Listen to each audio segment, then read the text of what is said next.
Hello दोस्तों, कैसे हैं आप सभी। आशा करती हूँ आप सभी बहुत अच्छे होंगे। दोस्तों, आज मैं करने वाली हूँ हाल ही में ZEE5 पे आई हुई एक बहुत ही अच्छी शॉर्ट फिल्म मिसेस को फुली एक्सप्लेन। अगर आपने ये फिल्म अभी तक नहीं देखी है तो ये वीडियो को आप ज़रूर देखिए। दोस्तों, इस फिल्म की शुरुआत होती है जहाँ पर दिवाकर अपनी फैमिली के साथ आता है रिचा को देखने। दिवाकर जो कि पेशे से डॉक्टर है और काफ़ी गुड लुकिंग है। रिचा एक हंसमुख लड़की है जो कि एक डांसिंग ट्रुप चलाती है और एक डांसर है। उसे भी दिवाकर काफ़ी पसंद आता है और दोनों एक दूसरे से अलग से बात भी करते हैं, जहाँ पर लगता है कि दोनों की काफ़ी अच्छी जमेगी और इनकी कंपैटिबिलिटी मैच करती है। दोनों शादी के पहले भी एक दूसरे के साथ डिनर्स पे, लंच पे जाते रहते हैं और इस तरह से इनकी शादी हो जाती है। रिचा काफ़ी खुश है क्योंकि उसने एक डॉक्टर से शादी की है जो कि काफ़ी गुड लुकिंग है और फैमिली वाले भी काफ़ी अच्छे लगते हैं। इस तरह से रिचा का गृह प्रवेश होता है और रिचा में एक नई नवेली दुल्हन के दिल में जो उमंगे होती है ना, वो रिचा के दिल में होती है। रिचा काफ़ी खुश लगती है और वो चाहती है कि उसके परिवार वाले भी उसे उतना ही प्यार दें और इस तरह से उसका गृह प्रवेश होता है। शादी की पहली रात के लिए रिचा ने एक सेक्सी सी ड्रेस वेयर की होती है। उसे लगता है कि उसका पति बहुत ही रोमांटिक होगा और उसे देखकर उसे देखता ही रह जाएगा। But on the other hand Diwakar जो होता है वो काफ़ी ठंडा सा उसका रिस्पॉन्स होता है। वो आता है और लाइट बुझाकर सोने लगता है। बट जैसे ही लाइट बुझाता है उसके बाद वो रिचा पर अटैक कर देता है और आप समझ ही जाइए कि इन दोनों के बीच में फिर क्या हुआ होगा। इसी तरह से दोस्तों अगली सुबह होती है जहाँ पर रिचा की जो सास हैं वो सुबह से ही किचन में लगी हुई थी। वो खाना बनाने में बहुत ही एक्सपर्ट होती हैं और उनके घर में ऐसा नियम होता है कि सारे काम घर की औरतें ही करती हैं। वो लोग काम वालों से, नौकरानियों से बिल्कुल भी काम नहीं करवाते, बस झाड़ू पोछा करवाते हैं और जो खाना पीना बनाना होता है वो सास और बहू ही करती हैं। और उसके जो ससुर होते हैं उन्हें घर के हाथ की बनी चटनी और ये सब बहुत पसंद हुआ होता है। उनको मिक्सी में बना हुआ खाना, मिक्सी में पिसा हुआ चटनी और अप्लायंसेस में बना हुआ खाना बिल्कुल भी पसंद नहीं होता। रिचा पहले दिन बहुत खुश होती है और उसे पहले दिन से ही किचन में लगा दिया जाता है। वो चाय भी खुद बनाती है और सब्जी काटने में भी सास की मदद करती है, खाना भी बनाती है। मुझे समझ में नहीं आता है कि लोग पहले ही दिन कैसे बहू को किचन में डाल देते हैं। और वो सास से अपनी पूछ पूछ के सारा काम करती है। इस तरह से पूछती है कितनी बड़ी सब्जी काटना है, कितना तेल डालना है, क्या मसाले डालना है, सब वो सास से पूछ पूछ के करती है। उसे बहुत घिन आती है कि वो उसे बहुत सारे बर्तन मांजने पड़ते हैं और जो नीचे का जो वो होता है ना, सिंक होती है, वो पूरी भर जाती है, नीचे भी पानी टपकता रहता है। ये सब उसे काफ़ी गंदा लगता है मगर वो करती है। जब वो उसका सिर्फ यही काम रहता है दिन भर काम करे और रात को आके जब वो अपने थक जाती है, बेड पे आती है, तो उसका पति उसके साथ शुरू हो जाता है। कोई रोमांस नहीं करता, बस उसकी जो नीड्स होती हैं वो पूरी करता है। इसी तरह से दोस्तों काम करते रहते हैं वो लोग। उसकी जो सास है वो भी बेचारी बर्तन मांजती रहती हैं, काम करती रहती हैं। और रिचा इस सारी चीज़ों से ना थोड़ी फेड अप हो चुकी है क्योंकि वो एक डांसर है मगर वो कुछ नहीं कर पा रही। उसकी जो इच्छाएं हैं वो पूरी ही नहीं हो पा रही हैं। वो थोड़ी थोड़ी फ्रस्ट्रेटेड भी हो रही है। इसी तरह से दोस्तों कुछ दिनों बाद उसकी ननद का फ़ोन आता है जो कि US में रहती है और वो प्रेग्नेंट है। वो अपनी मदर को फ़ोन करती है, मतलब रिचा की सास को, और वो कहती है कि वो कुछ दिनों के लिए मेरे पास आ जाइए। उसकी सास मना करती है मगर रिचा बोलती है कि आपकी बेटी को आपकी ज़रूरत है, आप वहाँ जाइए, यहाँ जो काम है वो मैं संभाल लूँगी। इस तरह से दोस्तों शुरुआत होती है रिचा की ननद के लिए चीज़ें बनने की, मतलब जो खाने पीने की चीज़ें वो उसने एक लिस्ट दे दी है अपनी माँ को और उसकी माँ उसके लिए ये सब चीज़ें बना रही है और उनके साथ लग गई है रिचा। रिचा को दोस्तों खाना बनाना नहीं आता है मगर वो धीरे धीरे सब कुछ सीख रही है और काफ़ी मन लगाकर ये सब कर रही है। अपनी ननद के लिए इस तरह की गुजिया, पापड़ी, चूड़ा वूड़ा, ये सब जो सारी चीज़ें जो होती हैं ये लोग कुछ भी मार्केट से नहीं मंगाते हैं, हर चीज़ ये घर पे बनाते हैं। तो इस तरह से इतनी सारी चीज़ें बनकर तैयार होती हैं। अब ये तैयार हो गई हैं चीज़ें, अब इस काम शुरू होता है इन्हें डब्बों में पैक करने का। इन सारी चीज़ों को भी रिचा अच्छी तरह से डब्बों में पैक करती है और बड़े ही प्यार से रखती है। और ये जो देखिए सूटकेस बंद नहीं होता है तो रिचा इसके ऊपर बैठ कर इसे बंद करवाती है। इस तरह से रिचा की सास जो है वो अपनी बेटी के पास US चली गई है। अब ये अगला दिन है दोस्तों। रिचा अपने ससुर को चाय देने जाती है तो बोलते हैं उनका पेट साफ नहीं हुआ है उनके लिए अजवाइन पानी लिया जाए। ऋचा खाना बनाती है, यहाँ चटनी पीसने की कोशिश करती है मगर वो चटनी नहीं पीस पाती तो वो मिक्सी में पीस लेती है। उसके ससुर देख लेते हैं कि ऋचा ने चटनी जो है वो मिक्सी में पीसी है तो वो चटनी खाने से इनकार कर देते हैं। दोपहर में कानों में एयरपोर्ट्स लगाकर ऋचा लंच बना रही होती है और उसे पता ही नहीं चलता कि उसके सामने उसके ससुर जी खड़े हैं जो कि काफ़ी गुस्से में हैं। वो ऋचा को डांटते हैं कि बेटा आपका ध्यान कहाँ है, मैं कब से आपके सामने खड़ा हूँ, मुझे डस्ट से एलर्जी भी है और क्या आपने डस्टिंग नहीं की है। तभी ऋचा बेचारी चुपचाप खाना बनाती है तो उसके ससुर वहाँ पर भी खुश नहीं होते। बोलते हैं आपने कुकर में बिरयानी बनाई है तो ये तो पुलाव कहलाएगा, बिरयानी नहीं। वो ऋचा की सास को कॉल करके ऋचा की शिकायतें करते हैं कि क्या आपने बहू को बिरयानी बनानी नहीं सिखाई, ना वो डस्टिंग करती है ना ढंग से काम करती है, उसे बोलिए कि वो डस्टिंग किया करे। अब दूसरे दिन से ऋचा बेचारी लग गई है सफाई अभियान पर, डस्टिंग भी कर रही है, खाने भी पका रही है और दिन भर वो नौकरानी बनी हुई है और उसके खुद के शौक के लिए उसके पास टाइम ही नहीं है। और ऋचा पूरी कोशिश करती है कि वो अपने ससुर को खुश करे और वो दमपख्त बिरयानी बनाने के लिए इस तरह के कुकिंग वीडियोस देखती है और पूरा दिल लगाकर वो बिरयानी बनाने में जुट जाती है और लेयर बाय लेयर वाली जो बिरयानी होती है वो पूरी तन्मयता से बनाती है कि चलो किसी तरह तो उसके जो ससुर जी हैं वो उसके खानों से खुश हो जाएं और उनके मुंह से एक एप्रिसिएशन का शब्द ही निकल जाए ताकि वो थोड़ी खुशी हो जाए। वो अपने ससुर को पूरी दिल लगाकर उनके लिए बिरयानी बनाती है और खुशी खुशी बिरयानी जब परोसती है तो उसके ससुर खुश नहीं होते और बोलते हैं इसमें नमक थोड़ा कम है, नमक कम डाला है क्या। इस तरह से ऋचा जो है वो सैड हो जाती है बेचारी। पर उसके जो ससुर है वो खा अच्छे से लेते हैं मगर कभी बहू की तारीफ नहीं करते। ऋचा अपने पति के लिए भी बढ़िया टिफ़िन बनाकर पहुंचाती है, सारे बर्तन धोती है। जब शाम को उसका पति दिवाकर आता है तो ऋचा बोलती है बिरयानी काफ़ी बच गई है, क्या रात के हम डिनर में यही खा लें।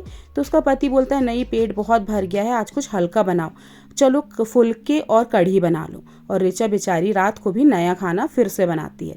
उसके पड़ोस में एक बच्ची रहती है जो कि काफ़ी क्यूट होती है, वो वहाँ आती रहती है। ऋचा जो है अपनी सहेलियों से बात करती है जो बोलती हैं कि तेरा डांस ट्रूप क्यों नहीं तू ज्वाइन कर रही, तू आ जा। बट ऋचा क्या करे, अपने पति से बात करती है तो वो उसकी सुनता ही नहीं, उसको तो बस अपनी ज़रूरतें पूरी करनी है, बस वो वही कर रहा है और ऑल टाइम के लिए उसको नौकरानी मिल गई है। ऋचा बेचारी प्लम्बर का भी काम कर रही है, वो टपकता रहता है नल पर उसको कोई नहीं सुधरवा रहा। दूसरे दिन ऋचा अपने पति को बताती है कि उसके पीरियड स्टार्ट हो गए हैं तो उसका पति बोलता है कि एक काम करो, तुम 5 दिन के लिए आराम करो और किचन का काम मत करना। और वो जो उसके हॉस्पिटल में जो काम वाली है उसे घर पे बुला लेता है और ऋचा को ये 5 दिन बहुत ही आराम के मिलते हैं और वो एंजॉय करती है, अपने वीडियोस देखती है। अब जो ऋचा के घर में जो काम वाली है वो जो बना रही है उसके ससुर को और उसके पति को खाना पड़ रहा है। वो बताती है कि इनके घर में कोई काम वाली नहीं टिकती इनकी हरकतों के कारण। अब जब ऋचा ठीक हो गई है तो ऋचा फिर से किचन का बीड़ा संभाल लेती है और वो अच्छी अच्छी चीज़ें बनाती है, पीठा बनाती है, अच्छी अच्छी सब्जियां बनाती हैं मगर कोई अप्रिशिएट नहीं करता। वो दिवाकर से बात करती है कि मुझे डांस करना है मगर दिवाकर नहीं मानता। तभी उनके घर में गेस्ट आ जाते हैं, टुन्नू भैया जो कि दिवाकर के ताऊ के बेटे हैं, ठीक है। और इस तरह से वो लोग आते हैं। फिर ऋचा के घर चालू हो जाता है वही काम कि मटन बनाओ, ये बनाओ, वो बनाओ, शिकंजी बनाओ। बट ऋचा बेचारी बिना कुछ बोले चुपचाप काम में लगी होती है। सब खाते पीते हैं, सब समेटती है, बर्तन धोती है, यही काम है। तीसरे दिन वो अपना टिफ़िन पैक करती है और चुपचाप से घर से निकलने लगती है कि वो सोचती है कि चलो मैं घर से निकलूं। तभी वो आ जाते हैं उसके ससुर जी। दोस्तों ऋचा पूरी तरह से फ्रस्ट्रेटेड हो चुकी है, कोने में बैठकर रो रही है। तभी उसकी फ्रेंड उसे शाम को डिनर पर अपने घर बुलाती है। वो दिवाकर के साथ उसके घर जाती है जहाँ पर दिवाकर बहुत ज़्यादा ओवर एक्टिंग कर रहा है। वो इस तरह दर्शा रहा है कि उसे ऋचा की बहुत फिक्र है और वो बहुत ही अच्छा हस्बैंड है। यहाँ पर ऋचा जो कि कुछ ड्रिंक करने के बाद थोड़े नशे में है, वो यहाँ पर उसे एक्सपोज कर देती है और कहती है कि इन्हें तो मेरे रूप में फ्री की नौकरानी मिल गई है, मुझे तो इन्होंने नौकरानी बनाकर रखा हुआ है और ना ही मुझे अपने सपने को जीने देते हैं।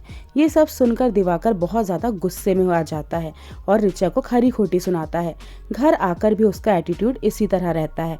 वो ऋचा को कहता है कि क्या तुम्हें नहीं लगता कि तुम्हें मुझसे सॉरी कहना चाहिए।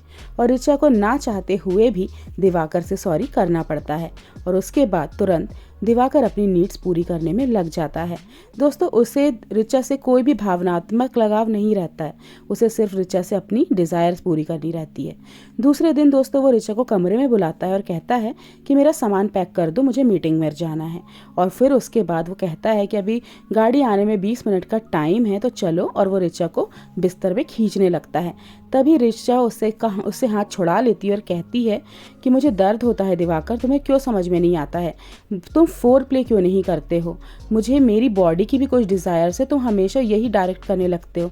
तो दिवाकर कहता है तुम में कुछ डिज़ायर करने लायक है भी, शक्ल देखी है तुमने अपनी, तुम्हारे पास से तो किचन की बदबू आती है। ये सुनकर ऋचा अवाक हो जाती है और उसमें जो रही सही उसको दिवाकर के लिए जो इज्जत थी ना, वो भी उसके दिल से निकल जाती है। अब वो फिर से किचन में आ जाती है दोस्तों और लग जाती है अपना खाना बनाने में। उसका यही काम रहता है, दिन भर खाना बनाओ और रात को बिस्तर गर्म करो, उसका यही काम है। तभी दिवाकर की बुआ जी आती हैं, जो कि ऋचा की सास है नहीं, तो वो उसके करवा चौथ के लिए आती हैं और वो भी दोस्तों उसको सिर्फ ज्ञान देती रहती हैं कि ऐसा कर लो वैसा कर लो, और उसके काम में 10 मीन मेक निकालती हैं। किचन से बहुत सारे डब्बे निकाल कर मसाले के डस्टबिन में फेंकने लगती हैं और बोलती हैं क्या तुम सफाई नहीं करती, ये वो ज़माने भर की चीज़ें। उनके लिए भी बहुत सारी चीज़ें नौकर ला के देता है कि मटन बनाओ, चिकन बनाओ, और ऋचा बेचारी काम करती रहती है। तभी ऋचा उन्हें बताती हैं कि मैं एक बहुत ही टैलेंटेड डांसर हूँ और मैं अपना एक ट्रूप चलाती थी, जिसे देखकर वीडियोस देखकर बुआ जी अवाक रह जाती हैं और बुआ जी जाकर उसके ससुर से और उसके पति से ये शिकायत लगा देती हैं। उसके ससुर कहते हैं कि इसे खाना बनाना सिखाओ बहू को, तो उसकी बुआ सास बोलती हैं कि हाँ हाँ भाई साहब सीख जाएगी। ऋचा को समझ में नहीं आता कि मैं इतने दिनों से बना खिला रही हूँ, फिर भी ये कभी मुझसे सेटिस्फाइड क्यों नहीं होते हैं। अब आ जाता है करवा चौथ का दिन, जहाँ पर दिन भर ऋचा काम कर रही है, बहुत ही उदास है बेचारी, और इसी उदास मन से वो पूजा पाठ में भी लगी हुई है। उसे समझ में नहीं आता है कि उसकी गलती क्या है, ये लोग उसे क्यों नहीं समझ रहे हैं। वहाँ पर देखती है कि बुआ जी और उसके सास, उसके ससुर और उसका पति बैठकर गप्पे लड़ा रहे हैं। तभी उसके पास एक बच्ची आती है जो उससे बहुत प्यार है, वो उससे थोड़ी बात कर लेती है। यहाँ पर दिवाकर आकर उसे डांटता है कि तुमने अपने वीडियोस डिलीट क्यों नहीं किए, तो ये सारी शिकायत बुआ जी ने लगाई थी। और इस तरह से करवा चौथ कंप्लीट होता है। अब दोस्तों यहाँ पर आ गया है ऋचा के ससुर का हैप्पी बर्थडे। उनका बर्थडे सेलिब्रेट हो रहा है और जैसे कि आप लोग जानते हैं इनके घर में सारी चीज़ें घर में बनती हैं, तो ऋचा लगी है किचन में। बहुत सारे गेस्ट आते हैं और इनकी खातिरदारी के लिए ऋचा किचन में है। टुन्नू भैया भी आते हैं और वो एंजॉय कर रहे हैं। वो ऋचा के लिए ऑर्डर भेजते हैं कि उन्हें तरह तरह की शिकंजी चाहिए, और यहाँ पर टुन्नू भैया करने लगते हैं डांस। और वो इस तरह से दिवाकर को बोलते हैं ये देख तेरी वाइफ का स्टेप है, तुझे नहीं पता, अरे ये तो सारे सोशल मीडिया में वायरल है। ये सब सुनकर दिवाकर को बहुत ज़्यादा गुस्सा आता है और वो ऋचा को आकर खरी खोटी सुनाता है और बहुत ही ज़्यादा गुस्से में कहता है कि अभी तक शिकंजी क्यों नहीं भेजी तुमने। अब आ जाती है ऋचा तैश में, वो जो गंदा पानी रहता है ना, जो नल से टपकता रहता है, वो उठाती है और सारे ग्लासेस में वही पानी भरती है और जाकर पटक देती है सबके सामने कि लो पी लो अब ये शिकंजी। क्योंकि दोस्तों वो फ्रस्ट्रेटेड हो चुकी है, करे भी क्या वो, एक हर किसी के एक सहनशीलता की एक सीमा होती है ना, जो सीमा पार हो चुकी है। तभी गुस्से में वहाँ पर आता है दिवाकर कि ऋचा तुमने ये क्या किया, और ऋचा सारा जो बाल्टी का बचा हुआ पानी रहता है वो दिवाकर के मुंह पर फेंकती है। और दिवाकर ये सब देखकर एकदम दंग रह जाता है। उसके पीछे से उसके पिता भी आते हैं और ऋचा दौड़कर निकल जाती है सबके सामने और चाबी उठाती है कार और लेती है और चली जाती है अपने मायके। जब वो मायके पहुंचती है तो उसके माता पिता भी उसके लेक्चर देने लगते हैं कि बेटा ये सब छोटी मोटी बातें हैं, ऐसा होता रहता है, चलो हम तुम्हें छोड़कर आ जाते हैं, तुम उनसे माफ़ी मांग लेना। मगर ऋचा बोलती है कि मैं अब उस घर में दोबारा कदम नहीं रखूंगी। तभी ऋचा का छोटा भाई आता है तो उसकी माँ कहती है कि चलो उठो, खुद भी पानी पियो और अपने भाई को भी दो। तो ऋचा बोलती है क्या ये लूला लंगड़ा है कि पानी लेकर नहीं पी सकता। आप जैसी माओं की वजह से ही लड़के इतने बिगड़ जाते हैं कि आगे चलकर वो अपनी बीवियों को नौकरानी समझने लगते हैं। अब दोस्तों यहाँ पर समय गुजर चुका है और दिवाकर ने यहाँ पर कर ली है दूसरी शादी, क्योंकि उसे तो नौकरानी की ज़रूरत है और नौकरानी के बिना तो इनका काम चल ही नहीं सकता। तो अब उसको अब एक नई नौकरानी मिल गई है। यहाँ पर हम देखते हैं कि ऋचा अब अपनी लाइफ में काफ़ी आगे बढ़ चुकी है, एक सक्सेसफुल डांसर बन चुकी है और अपने सपने को जी रही है। अब वो बहुत खुश है, अब उसे किसी की भी टेंशन नहीं है और यहाँ पर वो अपना डांस अच्छी तरह से परफॉर्म कर रही है। तो दोस्तों यहीं पर ख़त्म हो जाती जाती है ये फिल्म। आई होप आपको मेरा रिव्यू अच्छा लगा होगा। कमेंट सेक्शन में ज़रूर बताइएगा।